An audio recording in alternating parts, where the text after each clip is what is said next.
employees and some of the changes that's occurring there. I'm going to discuss it a little differently.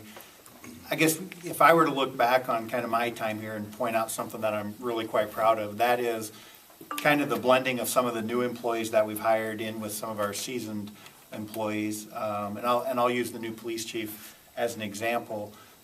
We were really fortunate. Jody Matherly, became, I think, a friend of everybody at the table, but he was also a very effective chief of police. One thing I noticed was from the time we recruited Jody to the time we recruited Dennis was that although we had a good field of candidates when we recruited Jody, the quality of the field of candidates that we saw this cycle was substantially improved.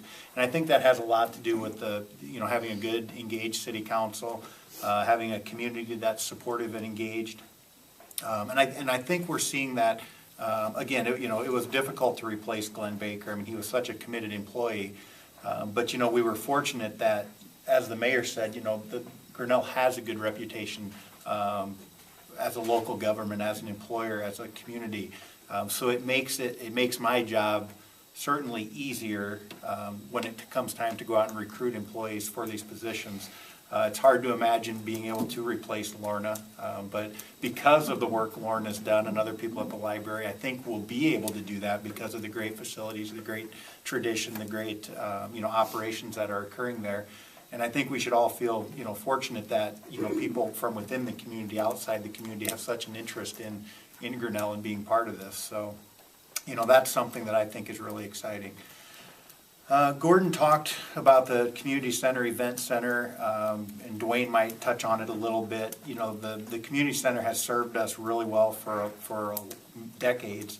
The mechanical system is really still a concern for us in that building. We're looking at a new chiller with summer certainly right around the corner, and a building like that requiring air conditioning. We're concerned what it's going to be like for us this summer in there. We're happy that the boilers made it through another winter, but the investment just in the mechanical system could easily reach, $750,000. And before we take that kind of a leap, we want to make sure that, we have as clear a picture as possible of what's going to be in that facility, because that might impact how we design and install and what we do with that. So if it seems like we're kind of dragging our feet a little on making those improvements, you can kind of understand why. We just want to make sure we have the best information we can before we take on that kind of expenditure. Gordon talked about some of the other community development, economic development projects that are going on, and I'll touch on some of them specifically and some of them kind of ambiguously. One project that certainly I've been interested in for a number of years, and the council tolerates and even supports me working on this, is the redevelopment of the RC Industries property. I think everyone knows that it's kind of a dilapidated industrial parcel, about 32 acres. One of the reasons I'm interested in it is that, first of all, I think there's tons of opportunity there. It's in a good location. It's got city services to it. It wouldn't require a great deal of investment on the part of the community to turn that into an asset. And frankly, we lack space like that, small lot, light industrial, commercial, kind of a low-cost option. It's, we have the industrial park where you can go and buy, 10, 15, 20 acres, but with the covenants out there requiring a steel frame metal building, it doesn't really lend itself very well for smaller startup or, maybe that second phase of the life of a commercial or industrial prospect. So we're working on that. I'm sure, there's been some talk, and I suppose it's out in the community a little bit, about the school having an interest in that for a possible campus for their facilities eventually. I certainly won't go any further with that. I would leave that up to them to talk about. But that's another option we're exploring. Another project that has been on our docket for a long time, and we've frankly not seen a ton of success with it, but I think we're turning the corner, and that's the development of the Interstate 80 and Highway 146 interchange.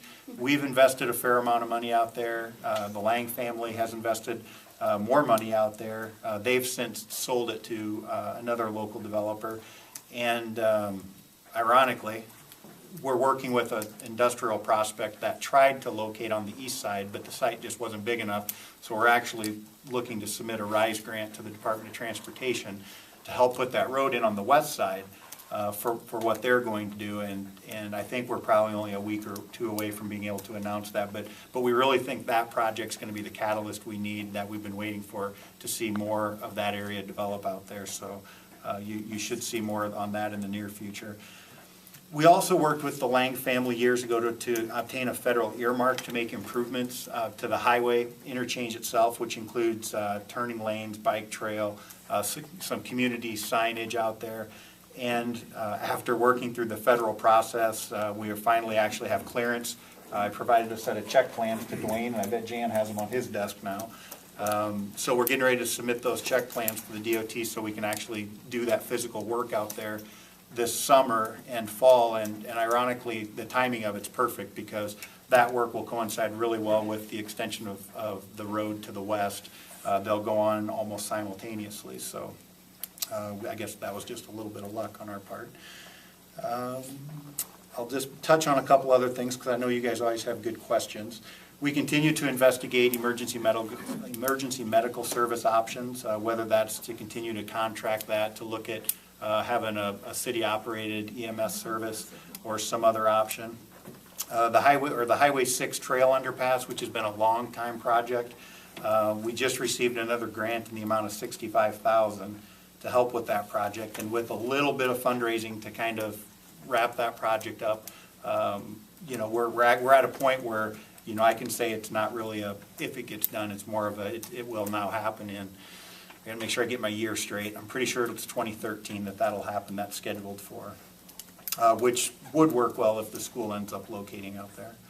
Another thing that's been talked about a lot here the last couple weeks and months is some of the housing needs or housing opportunities that might exist in the community.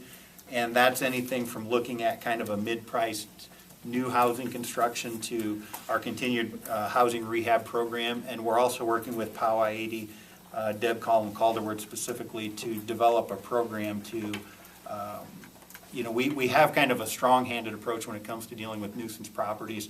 And unfortunately, sometimes, you know, we're forced to take that position. But we'd also like to develop a program where we can go in and maybe help some of these folks that either don't have the resources or just simply don't even know how to begin to fix up their house, to help them tackle some of those things. So we're going to try to approach it from both sides, kind of a cooperative. And if that doesn't work, then we'll kind of go back to the traditional method of dealing with those. And I'm going to quit there. Okay, you want to talk